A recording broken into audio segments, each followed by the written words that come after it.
however you say that, his first name, Big K Harada, says he's going to rethink his role following the DLC stage backlash. Now, I'm in the FGC fighting game community. I pay attention to a lot of FGC news, but I'm not sure in particular what backlash you're talking about for a DLC stage. The only thing I know about him with DLC stages like Harada is like he was asking people why they kept asking for the Waffle House as a stage in Tekken. And he was a little bit confused about that. But in terms of him getting backlash specifically for anything, I don't really know about that, and I'm not too sure about that. But real quick, I'm gonna retweet the stream, and then I'm gonna get into reading this and see what exactly in particular they're talking about, because I'm not too familiar with this topic offhand before like reading it. I just saw it had Harada's name in it, and I was like, hey, I fuck with Harada, even though I fuck with Tekken too hard. And I was like, let me boot this up and give it a read. But let me put it in my article so when I boot up stream I can give it a read. But 1 second.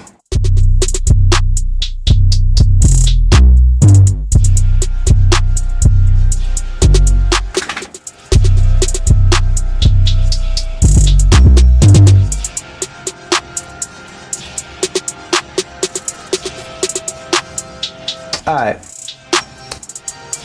Tekken. Oh wait, no.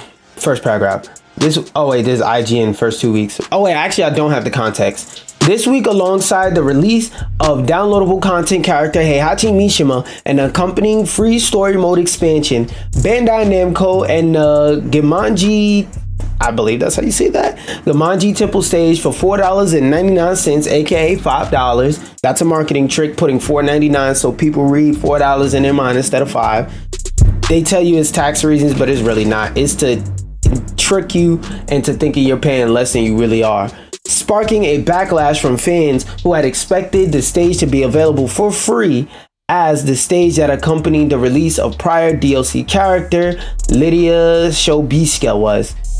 I would have a problem with that for the simple fact of I don't like the way Tekken does their DLC, period, because a lot of their DLC is them basically re-releasing characters that was free in the last game and holding a gun to your head and saying, yeah, you want to learn the meta, you want to learn the matchup, pay for it, pussy.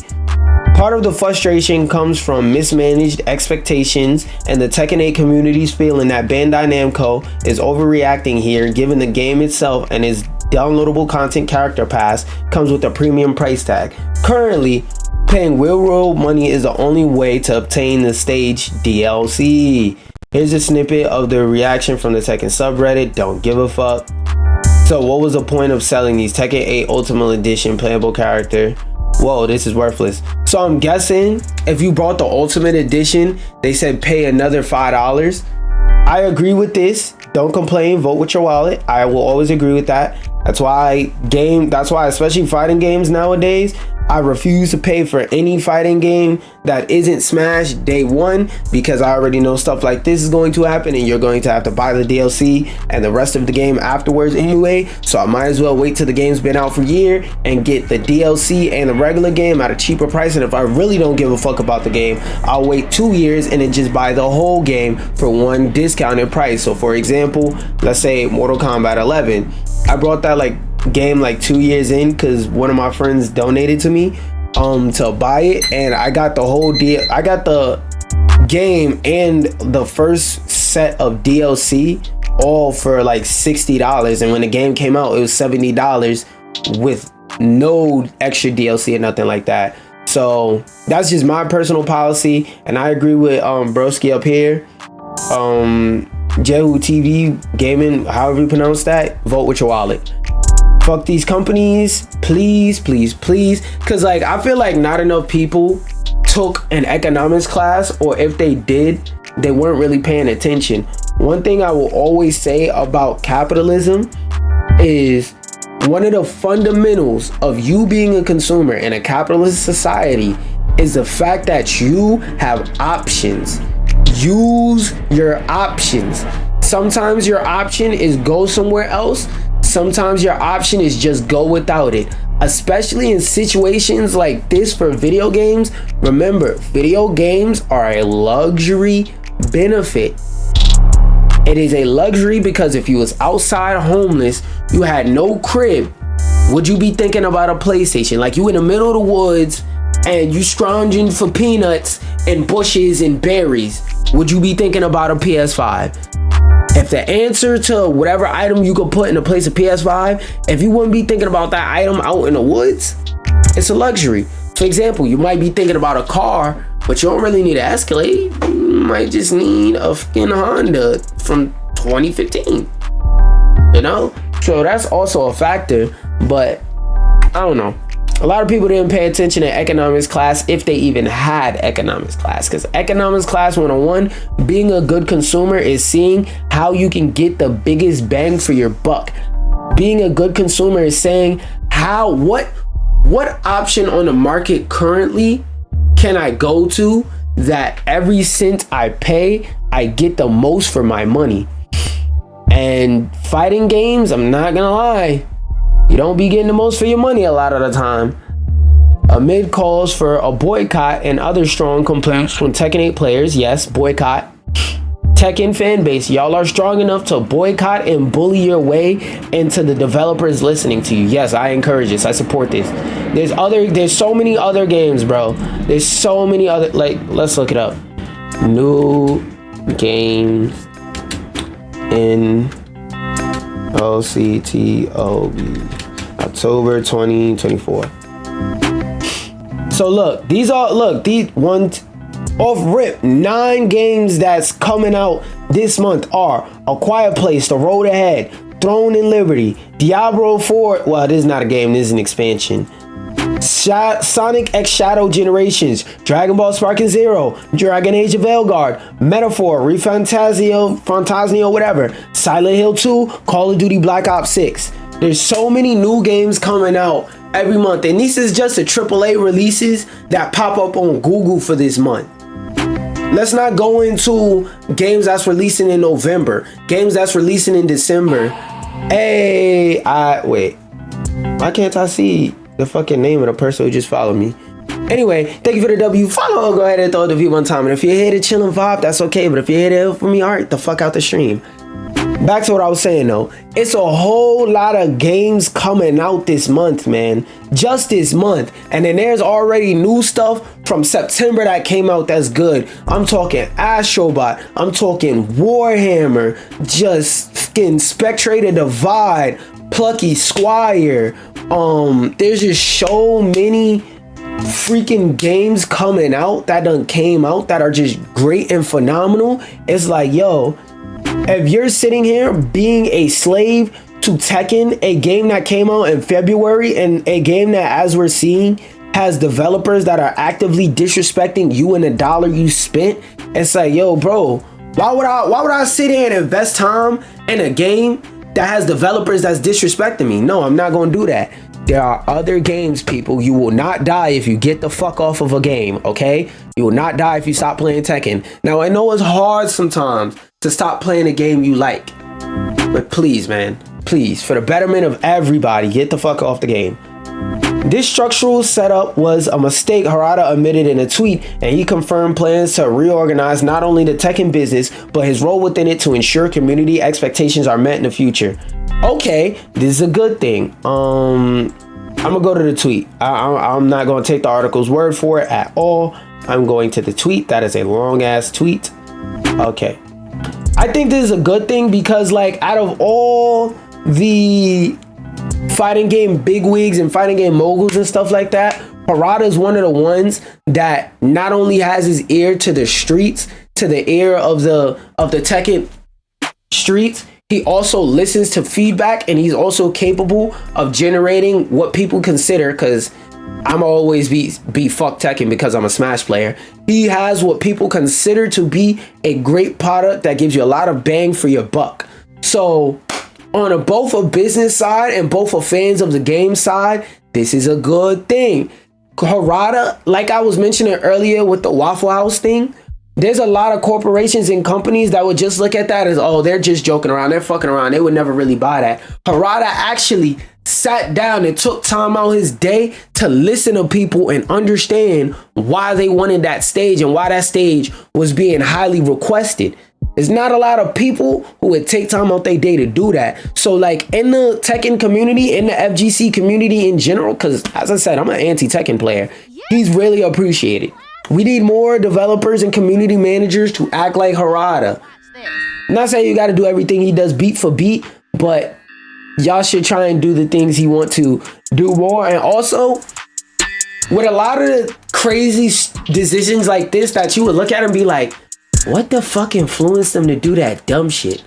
It don't be the developers deciding to make decisions like this. A lot of the time, it be the big wigs and the people at the company wearing suits all the time making the decisions that make gamers just scratch their head and go, why the fuck would you do this? This is fucking over everybody. But I digress, because I hope I'm not boring you. I understand, this is the words of Harada. I understand that the community has some questions about the release of this stage DLC. As a person in charge of the Tekken franchise, I apologize. That's one thing I can respect, because like one thing you learn whenever you go into a leadership role of any kind is you start to understand the phrase, even if it's not your fault, it's your fault.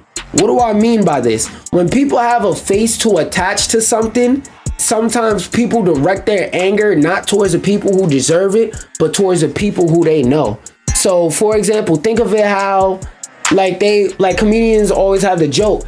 If black people go to a comedy club and the comedy is trash, they're not gonna get on a comedian for being ass. They're gonna turn to the person who brung them in and be like, yo, why you brung me here? Why? Because we don't know the comedian on stage. We know you.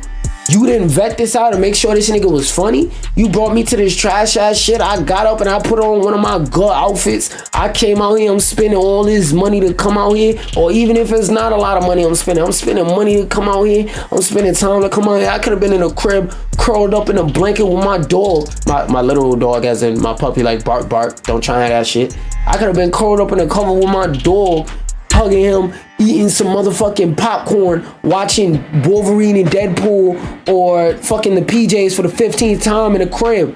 Why you brought me here to watch this whack ass shit? And it's a comedian's fault for being ass, but you don't know the comedian. You're not gonna get up on stage and talk to the comedian and be like, bro, why you know people came out here to spend their money to come out here and you decided to come up on stage with these ass jokes. But I don't want to start repeating myself, so yeah, let's break the loop. Anyways, it was made clear from the beginning that the year one pass, season pass, would not include stages. But oh, he said y'all niggas don't read. He said, yeah, this structure suck, but at the same time, y'all niggas don't read. But even so, when the Lydia blah blah blah DLC released, the Seaside Resort stage was a free update. And in this case, even though the additional story mode, which should have had the highest development cost, is a free update, which is true, because you gotta think, it takes what you gotta think about, it takes a lot to produce story mode content in a game, because y'all have to understand, it is expensive for Tekken especially to develop these cutscenes, especially if they're doing an add-on like in this situation, because all the voice actors that already got paid to do voice lines, they now have to pay those voice actors to come back. They now have to pay whatever mocap actors, whatever martial artists that's doing mocap for them, they have to pay them to come back and do more mocap scenes. They have to pay their animators to animate the stuff, because even when studios use mocap, there's still a lot of animation that still has to be done even when they use mocap, because mocap is not one-to-one. It has gotten better than in previous years, but mocap is not one-to-one. So they need to have their animators come back in. They need to have their coders and programmers come back in. They need to have I'm not sure, but whoever is in charge of making sure the game is optimized, making sure everything works, they have to have them come back in the game. One thing that I've learned from talking to like people who are coders and whatnot, just in general about coding, when you do anything that affects or changes the final product, any other random thing is liable to break. So like coding, the way I had it explained to me is like, when you build a house, if you add a new room to your house, right? And you add pipes and stuff like that, it's all fine. As long as you build it properly, you're good. But coding is like, imagine you're adding an add-on to your house, but you put an add-on on the north side of your house, and randomly in the southwest corner of your house, a pipe burst. You didn't interact with the pipe. You didn't do nothing to affect the pipe. You was on the opposite side of the house working. But a pipe on the southwest burst. And now that house can be considered unlivable. AKA a game breaking glitch could just arise out of nowhere from the most random things. So whoever's in charge of optimizing, coding the game, they have to come back. And you know what happens when you redo or change up anything in the game and you need to make sure that everything works? You need to hire more QA testers or bring back in QA testers, which you have to pay them for, to come back in and check the game, make sure everything's working, make sure everything's fine, make sure the quality of life is reasonable. So he's 100% in the right for saying this. And this is one of the things I always say about why, even though I'm not into Tekken necessarily, I fuck with the fact that Harada, he has no problem stepping out and explaining shit. Because one thing you got to really understand when you deal with the general public is you're going to have to explain yourself over and fucking over 100 million trillion billion quintillion thousand times. Because not everybody, you have to learn and understand and accept. Not everybody was there the first time you said it, bro. Not everybody was there the first time you said it. So you might have to say that bitch a couple more times. Anyway, but the Gamanji stage was sold separately, and as a result, the release ended up being one that was not well understood or accepted by everyone. Which, if they did disclose that from the start, it is fair, but like, it's still a shitty business practice, bro. Still a shitty business practice. And as a result, the release ended up being one that was not well understood or accepted by everyone. At least the almost all community was expecting a pattern similar to that of Lydia, which I would too. If I buy the character, can I please get the stage that comes with the character? Like, damn. There are various reasons for this, but I will talk about the background to this as an individual in order to increase transparency to some extent. I love to see any business, anything like that, be transparent. As some of you may know, I moved to the development studio side a few years ago, and I've been focusing on maximizing the quality of content, tech, graphics, etc. The development side and publishing side each have their own roles, and there are differences in the way they think and the responsibilities. That is a fact. Because for those of you who don't understand the difference between developers and publishers, developers are the people that sit there and code the game. The publishers are the people that approve everything that they coded and do. Oh no. I'm in the middle of reading. I just saw some devastating news on this sidebar. Wait. Let's roll this back out. I was gonna click on the Venom merch at Regal thing later on. Fuck it, let's click on it now. Let's see what it look. Hey, yo, you could reach in Venom's mouth. All right, bro. They know what they was doing. But the thing that's devastating is live action Rugrats movie. The babies will be CGI. Okay, yeah, we gotta. Let me move that over to my various bits of movie news section. We're definitely gonna talk about that later. We're definitely gonna talk about that later. But for now, back to talking about Tekken. Anyway, like I was saying, the developers are the people who sit there and code everything into the game. So they're the reason why the game runs smooth. They're the reason why the game exists. They're the one who sat there sleeping under their desk developing the game. The publishers are the people who pay the developers to make the game. And when you're paying somebody to make something, you want some type of return out of that something. You want a return of investment. That's what ROI means, in case some of you never heard that phrase or aren't familiar with the phrase. Let me explain and break down the concept of ROI. If I spend $1, I want ideally more than 2 back. If I spend $1, worst case scenario, I want that dollar back. Because think about it like this. Imagine you spend $1 million and make $100,000. Like, period. You would be mad because it's like, damn, I basically just wasted $900,000 on something that wasn't gonna make me money. You gotta understand, when they hire these devs to do stuff, they want a return on their investment. So they have no problem cutting all. I'm sad now because I had a TikTok that I saw that was talking about this earlier with pirate software in it. Let me pull up the skit though, because like one thing, they was basically the gist of the skit was they were saying, imagine the things in games that they could nickel and dime you for. And when I was sitting there, I was like, yo, it makes me think about how years ago there was this RDC skit that came out and everybody was like, yo, bro, that shit, hold on, and DLC, no, RDC WORLD 1 DLC. If I don't find it from this, alright. So basically, it isn't on the original page anymore for whatever reason. But like, basically, like a while back, this was a joke. Now this is actually becoming a reality because they know that if they do this, people are actually gonna pay for it. Well, I'm about to get on your ass. Yeah, whatever, nigga. I smash on you every game that we play. Pause. Man, come on. Hold on. $10 to upgrade to the full version. $10 to press start? What the fuck they talking about? I don't know. Pay for it though. I'm trying to play. This is not an HD? Yes. Okay, it's in 720. That's good enough. They made us pay $10 for the start. Another $10 to play versus mode?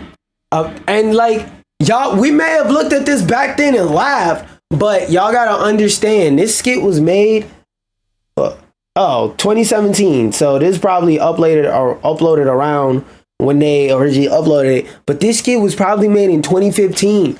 We used to laugh at people that brought DLC that didn't really add to the game, or just DLC period. Gaming in 2017 was way more hardcore than after the Corbin blue disease, when everybody was trapped up inside their crib.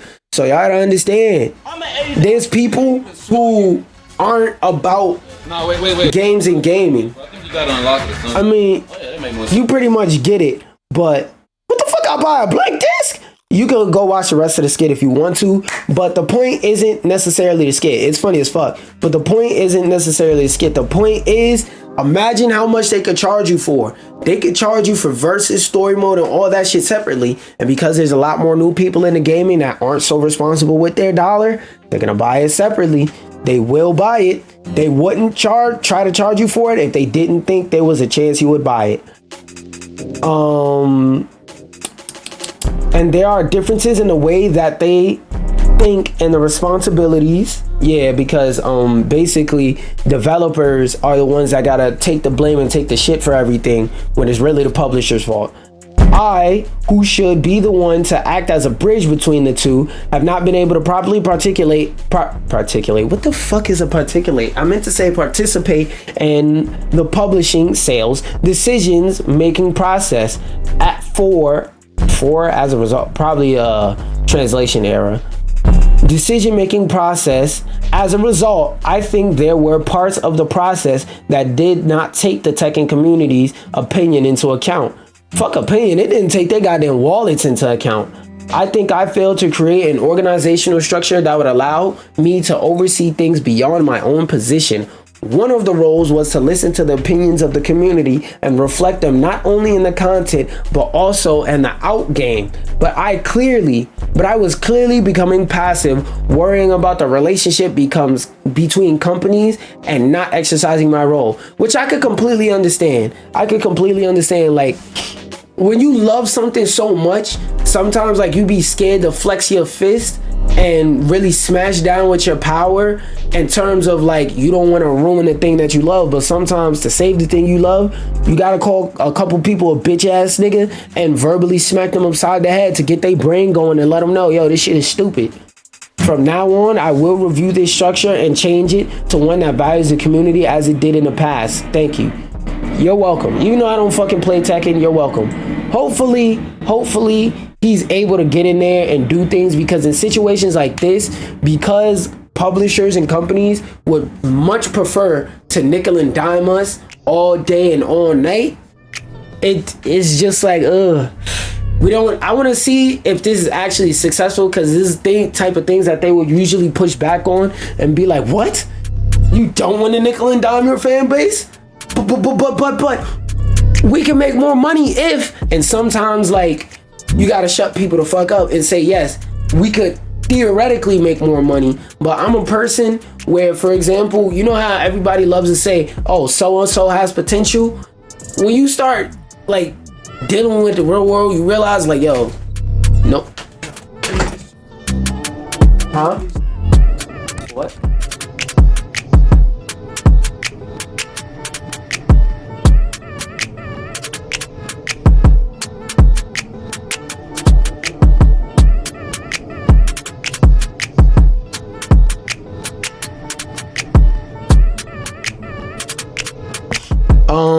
Damn, that threw me off my track. That threw me off my thought. Whatever. It's a typically frank statement from Harada, who has never shy to criticize his paymasters at Bandai Namco. God damn, why I gotta say paymasters?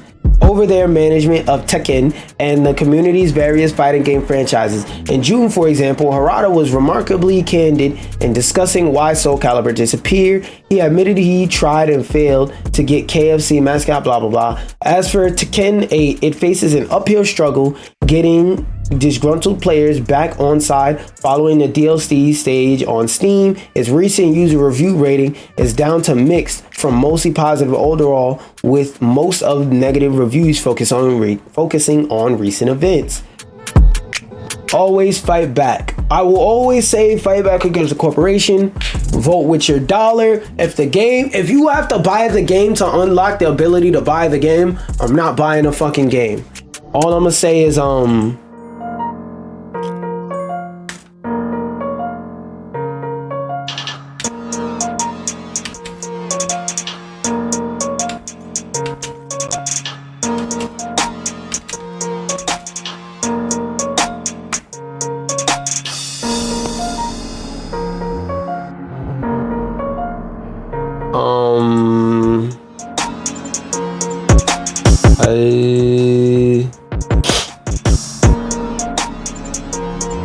dang, hold on.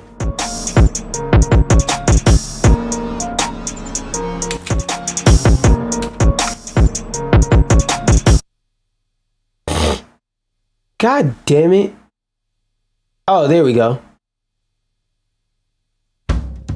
If you think a game does not have a value proposition, I'm not gonna tell you what you should do to at least try out the game before you unlock the ability to purchase the rest of the game. I'm just gonna play this unrelated song to the point that I'm making. I will always say, do what you gotta do. Gaming is a luxury. Gaming is a luxury. Either don't buy things or try before you buy. That song was unrelated to everything that I was saying though, just to clarify.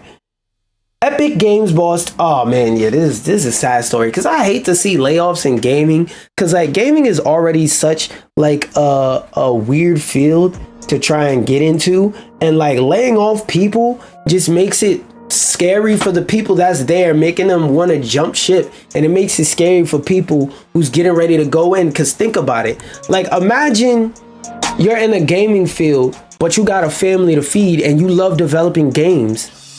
You're gonna look at the money you're making developing games, and you're gonna realize that you can make more money doing literally anything else in tech that isn't developing a game. Because most of the game developers, like, bro, the gaming industry, and I dropped a video about this if you want to watch like a more in-depth explanation, but the gaming industry is a victim to how successful Fortnite is. Like, Fortnite was so successful, every publisher went to anybody developing a game and they basically said, stop what you're making, or a matter of fact, make what you're making, but make it a Fortnite.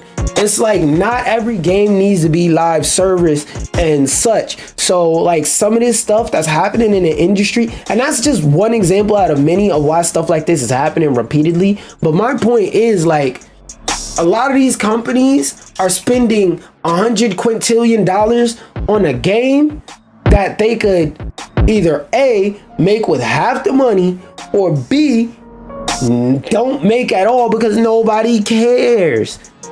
It's nothing wrong with experimenting.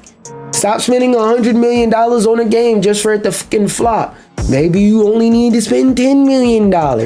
Maybe you need to have something where you tell developers, what do y'all want to make? You survey and poll your developers, what do y'all want to make? And you try and find an idea out of that actually meets a market demand. That's why Astrobot right now is successful. It meets a market demand. Can anybody in the comments name the most recent, before Astrobot, name the most recent AAA platformer you've seen? And don't say Crash 4. It's actually released and I didn't hear about it. It was like 2-3 months later that I heard that Crash 4 came out. I didn't see a single commercial for that game until it was already out. It was stuff I seen for like, and like before y'all say Super Mario Odyssey, that game came out in 2017. But enough of that, let's actually read the article and see what they actually talking about. EGS boss Tim Sweeney has insisted the company is now financially sound. Skip that. In September 2023, the North Carolina studio behind Fortnite and the Unreal Engine suffered a significant round of layoffs that saw, I don't even want to read the number. About 16% of their workforce lost their jobs. That's a significant portion for a company, especially if they're willing to fire this many people. That means they like, I don't know if y'all understand, but firing 800 people in any company, that's a whole division of your company. There is an entire sector of your company that just has nothing to do for today besides go on Indeed. Well, actually not Indeed, fuck Indeed. They let people post ghost jobs and their fucking search system is terrible. Separately, Epic divested music service platform Bandcamp and spun off most of Super Awesome, a kid-safe technology company. You know what's interesting? I was scrolling online, and for the past like month, I've been weirdly seeing a lot of people talk about how, and there's an article that I was looking at about how they're taking a lot of kids shows off the streaming services. If you pay attention, there's weirdly not a lot of kid specific spaces on the internet. Like, think about it. All the the Lego, I don't even know if the Lego games are still up. Let me see. Because I know CartoonNetwork.com, like how you would go on there and play Flash games, that doesn't exist anymore. Boomerang doesn't exist anymore. The Noggin app is dead. NickJr.com, I don't even know if it's up anymore. If you go on the actual channels for Cartoon Network and Nickelodeon, it shows that came out when I was 8. When I was 8. That don't mean that they're necessarily bad cartoons or kids right now won't watch them, but it's kind of weird. Because think about it, bro. I'm 23. I'm 23. I was 8 over a decade ago. I was 8 over a decade ago. So let's see. Lego.com. Let's see if when you go to Lego.com, they even got games. That'll remind me later. Shop, discover, help. The play zone. Okay, yeah, that sounds about right. Dismiss. And the first thing they show me is Lego Fortnite. Lego gaming sets. They try to sell me gaming sets for Lego. I don't see any game. You know what?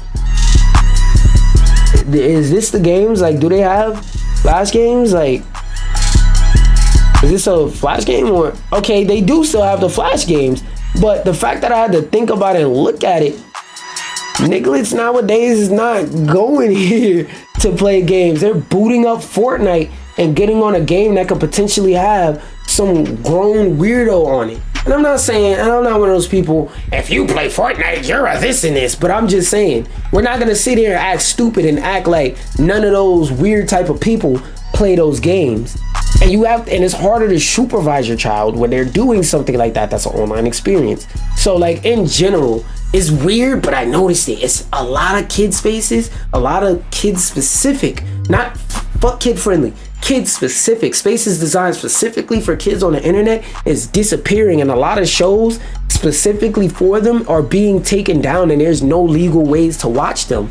So like, if it's hard to legally watch, if it's hard for a kid to legally watch a kid show, because let's be real, a lot of kids, even though they may know how to work technology, their first thought is to go on Netflix. Their first thought is to go on Disney Plus. They're not gonna go on a website that's as easy to find as 321 backwards. They're kids. They probably don't know about what sailing the 7 seas and all of that means. They don't know about that. They're gonna go to Netflix. And if they go to Netflix and they don't see no kid shows, what you think they're gonna watch? So it's just stuff like that I've been noticing recently, and I've been hearing a lot of talk about it recently, like a lot. And I'm like, yo, that's actually pretty true. But in 2023 September, oh wait, no, that's the wrong part. At the time, Sweeney said Epic had been suspending way more money than we earned. Oh, spending. I said suspending.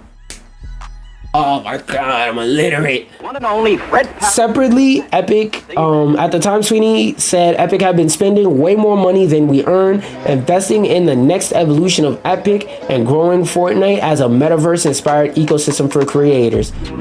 He also pointed to a major structural change to our economics after Fortnite growth transition from the explosively popular and highly profitable Battle Royale that funded its initial expansion to the lower margin business that came from creator content with significant revenue sharing. So they lowered their Hey, people got paid out of it, so fuck yeah, keep doing that. I'm happy to tell you now, a year later, Sweeney has commented, commenting he certainly sounded more bullish. Yeah, what the fuck did he say? Sweeney said that Epic spent the last year rebuilding and really executing solidly on all fronts. I really want to know what division he fired. I'm happy to tell you now that the company is financially sound and that Fortnite and Epic Games Store have hit new records and concurrency and all success. Now, again, like I said, I do not care about these corporations besides their existence that creates competition that makes a better deal for me. I love the idea that the EGS exists, that the Epic Game Store exists, even though a lot of my gamer friends say fuck EGS, Steam all day. It's like, look, at the end of the day, if as a company Epic collapsed, I would not give a fuck that Epic collapsed. I would care that all the people who work there lost their jobs.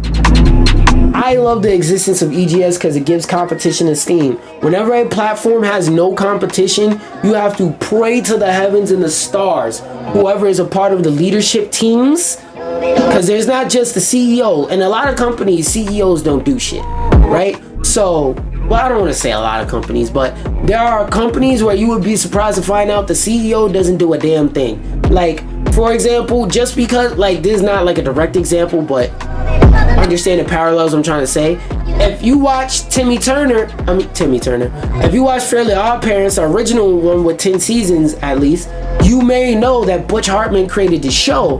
But if you actually look into the behind the scenes of the show, Butch Hartman wrote like 10 episodes for the fucking show, and most of the episodes he wrote are considered some of the worst fucking episodes in the entire series. So it's one of those things where you just gotta hope and pray that everybody near a leadership position isn't greedy.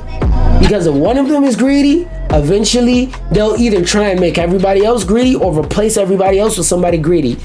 It's never good to just hope and pray that a company won't be greedy. That's not gonna happen, bro. That if the only thing stopping a corporation from greed is it will be mean. You're shit out of luck, pal. You're shit out of luck, pal. You're done. You're cooked. On that front, Fortnite hit 110 million active monthly users. Don't give a fuck. Epic rarely makes Fortnite player numbers public. Yeah, because we know it's a lot. And when it does so, it uses various metrics that make direct comparisons difficult. Last year's Season OG, which brought back the Chapter 1 Season 5 map, and with it classic areas like Tilted Play, blah, blah, blah, blah, blah. this is just tag stuffing. Meanwhile, the EGS, which remains unprofitable as it battles with Steam maker Valve for the hearts and minds of PC gamer, reached 70 million active users last month. Which, like I said, a lot of people I know who are like hardcore gamers, because most of the people who game on PC are still hardcore gamers, or people who have like a higher passion, at least for the game they're playing. So even if they're not hardcore gamers that play more than one game, they're hardcore gamers for a specific game at least. So people who are hardcore gamers, most of the people I know who are hardcore gamers, whenever I see a game and I say I'm not playing this shit because it's not on EGS, they look at me like I just grew a head out my ass or like an arm out my foot, and they be like, ew, you prefer Epic Game Store? Like, yes, I prefer Epic Game Store. I like it. It's more clean. The interface is different. If I don't like Steam, I like to have the option to go somewhere else. And then there's GOG, but nobody uses that shit. Founded in 91, best known for creating Unreal, blah, blah, blah. Fortnite in particular has proved extremely blah, blah, blah. However, okay, that was, oh, wait, no. I think this is a summary. However, in recent years, Sweeney and Epic have become embroiled in a costly legal feud with, okay, yeah, that's more tag stuffing. Yeah, my final thoughts on that is, bro,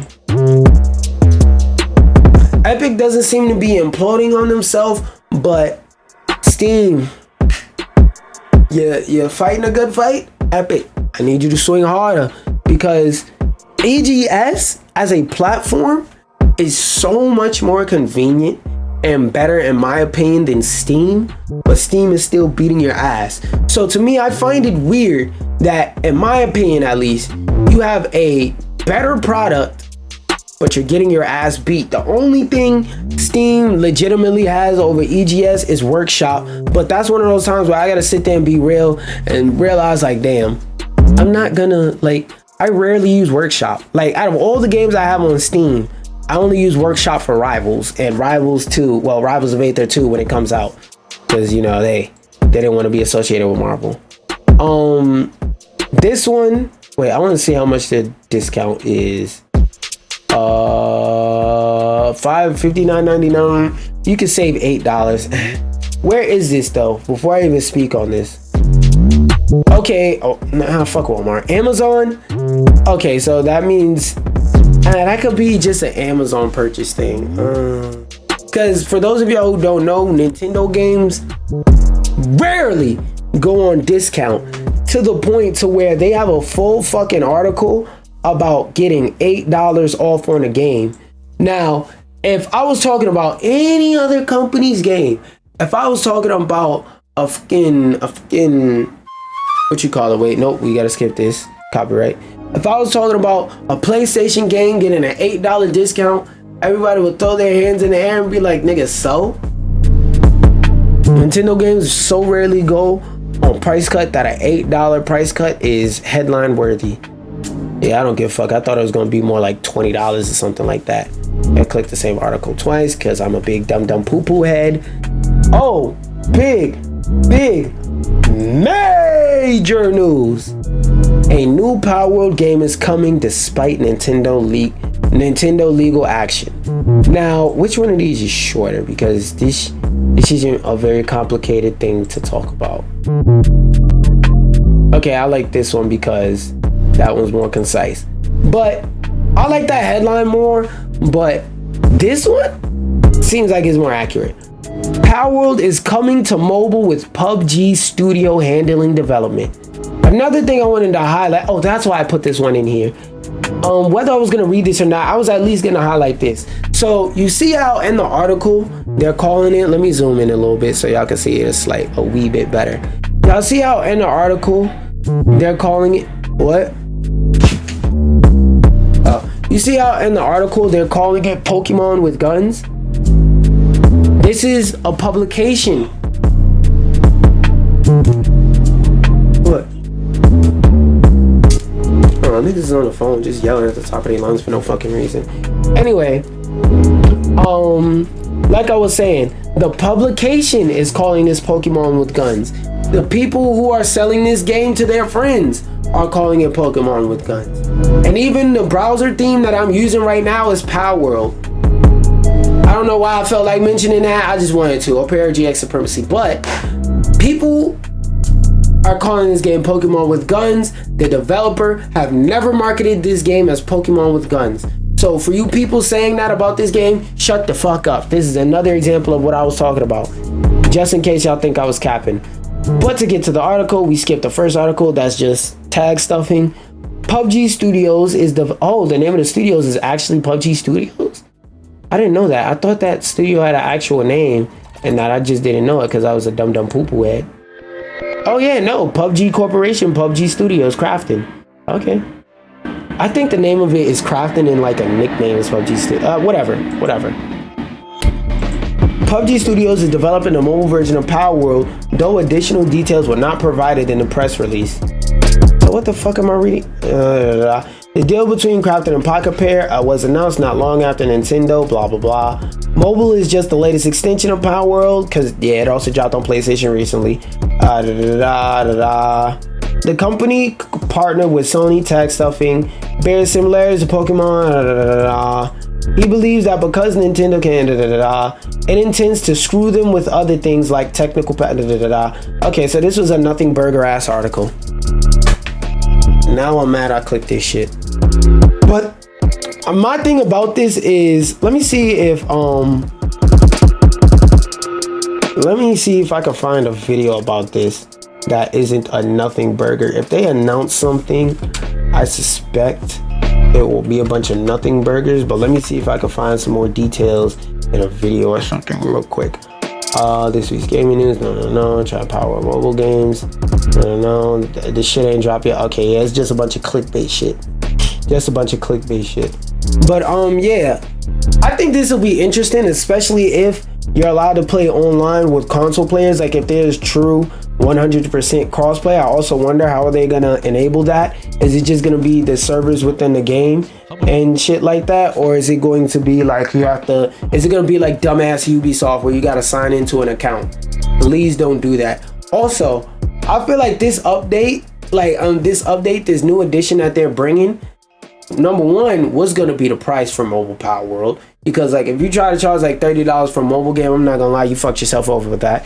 Number one. Number two, another big question I have is like, does this mean they're introducing cross save? Because like I don't know if y'all know how taxing of a game Palworld can be, but I'm not trying to run a new Palworld save on my phone. No. Let me see if I need the music. In June 2020, so even Palworld predates this. And okay, no, I don't. January 2024. So the announcement that shows the mechanic predates Nintendo filing for the patent. Oh. And also, here's another thing. Craftopia came out in 2020. But if it came out in 2020, that means they were developing it well before 2020.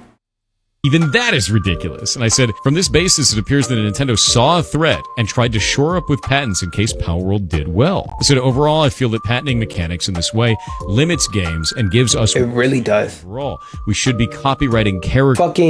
I hope that one day somebody just says, fuck it, we ball, and they make a game with the Nemesis system and they solve the lawsuit with WB later. Because dear God, they have that fucking like, bro, the Nemesis system is legitimately one of gaming's greatest mechanics ever introduced, and nobody can use it. Nobody can touch the mechanic because WB got it locked up in a dungeon and they got their lawsuit blicky ready to blast. It's like, bro, oh my God, dear developers, if you're watching this, y'all love to make the same fucking game over and over. Y'all love to make a 3D pixel art game with a nigga in the middle of the forest with a fucking deer with no ankles that talks to you and gives you introspective quotes, or y'all like to do fucking throw up assets all over the screen head ass games like fucking Only Up and what's that other one they got now? That's like Chain Together. Well, Chain Together is a good idea, shitty execution. Y'all want to buy those damn pre-made character assets and use those and make games instead of making that shit for the 415th fucking time, making a next shitty co-op rage bait game. Make a game with the Nemesis system and figure it out later. Market your game as having the Nemesis system, but never directly refer to it as a Nemesis system, and make sure you make it clear that you're using a system similar to the Nemesis system, and oh my god, you will make bank. You don't have to keep remaking that game, like I said, where it's a little girl and a fucking in an Arctic with a damn flamingo that is telling you depression makes me feel sad, anxiety. Like, bro, I get it, bro. I get it, my nigga. I get it. I'm sad. God damn. Why you gotta tell me in game? Art, music, and other content, patenting mechanics sucks for everyone. Patents aren't my forte. Not even sucks, it's anti-competitive. But and like fuck anti-competitivity. When you patent mechanics, it just like, especially in the case of like Nintendo, when you patent mechanics, you lose more by patenting the fucking mechanic. Because when you patent the mechanic, that's just another reason to turn me off to wanting to play your games. Number one. Number two, because you don't have competition, because you're the only one that can play with this toy, or you're the only one that can use this clay. It's like, bro, what the like, you're the only one that can use this clay, so nobody else can make a game. That just turns somebody off to a whole genre of games. It's like, bro, and y'all don't even let nobody make a game with this mechanic and license it out to them. You lock it behind a door, and then you make shitty games, if any games, with this mechanic. And it's like, yo, like, how are you really benefiting from this? How are you benefiting from this? Like, how do you get a return of investment? Because when you speak to businesses and corporations, you gotta speak dollars. How the fuck does this affect your pockets negatively? It's like the same thing I was saying the other day with, I really truly don't understand why Nintendo sees emulation as a threat the same way that, in a different way that other companies don't. Like, Nintendo's the only major corporation I can name that legitimately sees somebody emulating a 40-year-old game that I can't buy reasonably on a modern platform, and they start shitting themselves in, and they're crawling over to their phone, crying, holding it up to the air like, get his ass! Then they got the Nintendo ninjas popping in through your windows with the goddamn swords of Mario or sword of Zelda and shit like that, trying to slice up your computer and slice the piracy off your software. And it's like, yo, bro, y'all charging me an arm and a leg for this game that came out before I was even alive. You think I'm gonna pay for that? Fuck on my face. Waiting to see how this all plays out and if my assumption is correct, because this is nuts, dude. It's not okay to me, and it just makes the industry look bad. I don't think Nintendo's going to lose this. I know that's kind of sad. I'm a person of manifestation. I manifest that they are going to lose this, and like the amount of examples I've seen of people bringing up the fact that Nintendo is the pot calling the kettle deep, super dark, burnt black is fucking amazing, because Nintendo has engaged in practices before where they've used mechanics that were similar to stuff from other games, or even stuff like, for example, if you look it up, Nintendo won a lawsuit about making a character called Donkey Kong that was similar to King Kong. They won that lawsuit. So it's like, at one point, y'all were fighting to use stuff that was essentially in the public domain and whatnot, and fight against the gatekeeping of general vague ideas. And now you're the person fighting to keep general vague ideas under lock and key? The pot, like I said, it's a pot calling the kettle deep, dark, black. Here, but I don't think Nintendo's going to lose this, and the reason why is I think they are. Japanese court is very different. It is, which is true. How patents can work in this way. I don't even know if they have a system for prior art. I know specifically they don't have fair use, which means that Nintendo can't get your content anywhere else in the world, which is whack. You shouldn't be able to patent a mechanic. To me, that feels like copywriting a note that could be used in a song. A mechanic, which is fair. of something else. It's an implementation that needs you have to find a way to execute on it. It's just an idea for that, and I think it feels very wrong. Like you said, I think a better example of what he's trying to say, because like for somebody who understands music, they understand how fucking crazy that would be. But I think a better example would be, imagine you own the copyright to paintings.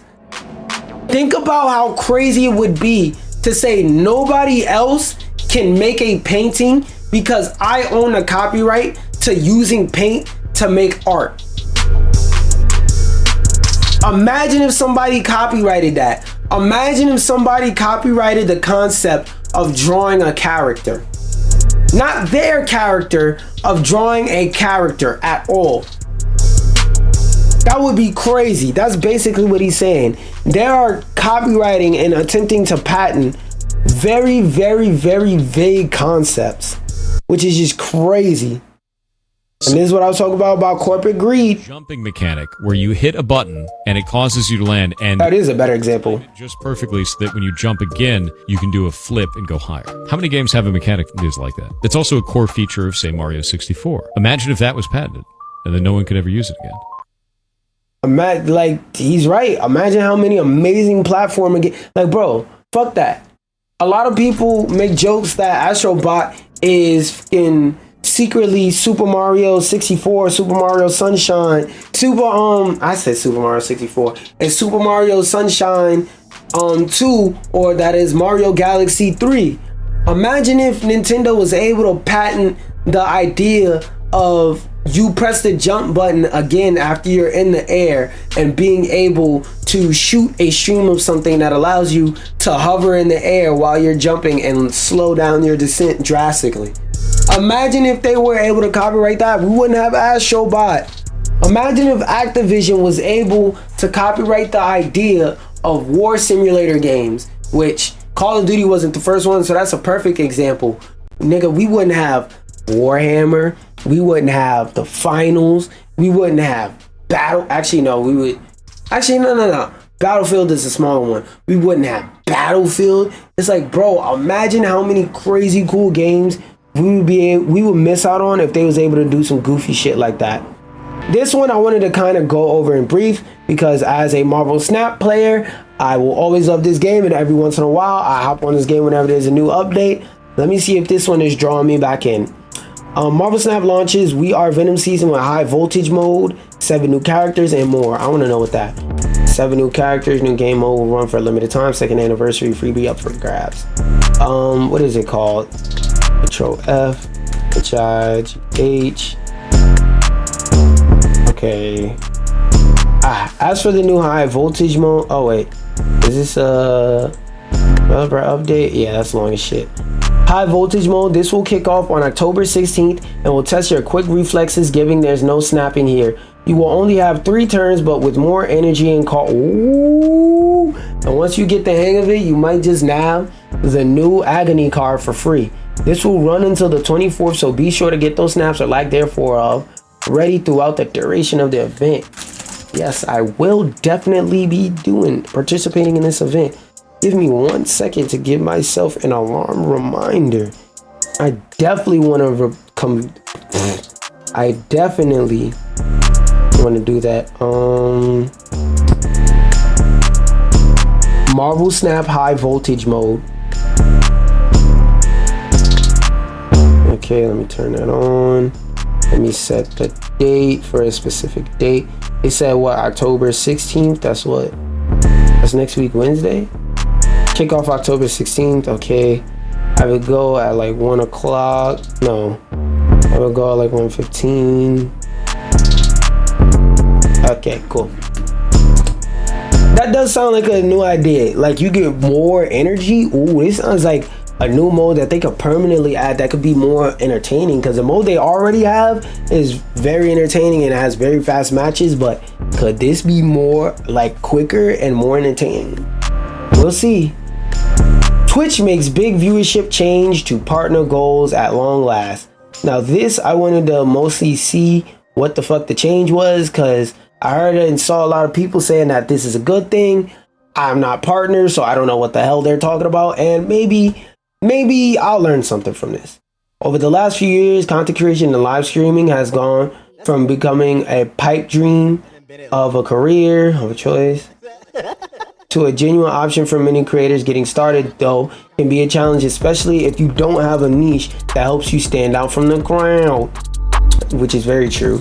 On the Twitch front, the Amazon-owned platform does lay out steps to success, blah, blah, blah. Path to partner achievement will get you on Twitch's radar for an application, blah, blah, blah.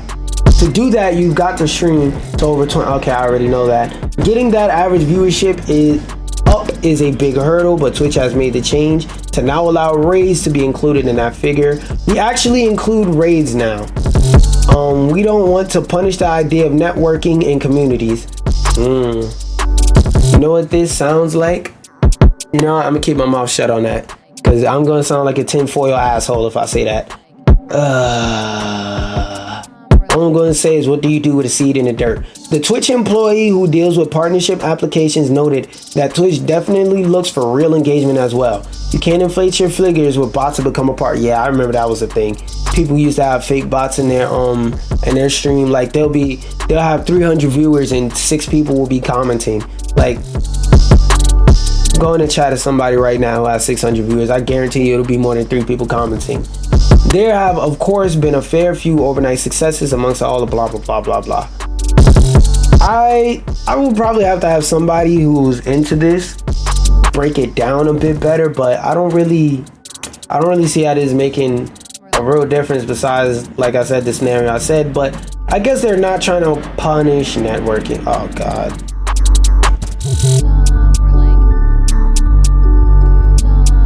This really threw me off my whole track for what I was saying. First off, We stick together, we can make it through the. Hold on. stick together, we'll make it through.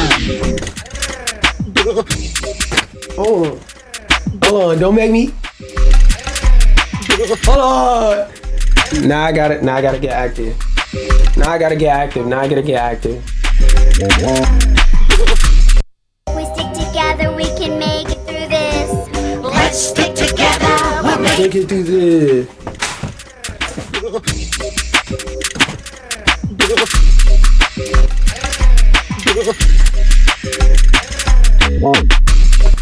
Oh, yes. Yes.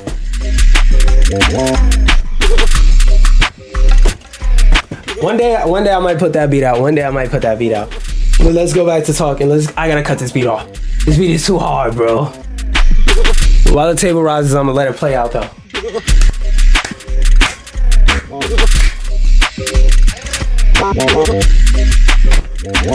Okay. Oh, I forgot about the switch up.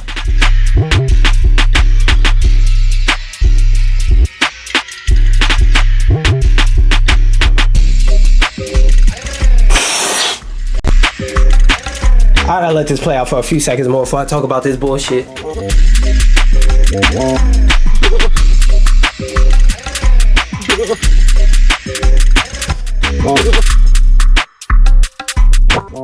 Okay, I gotta cut it off. I also gotta drink some water, cause I'll never talk about this damn treachery if I don't.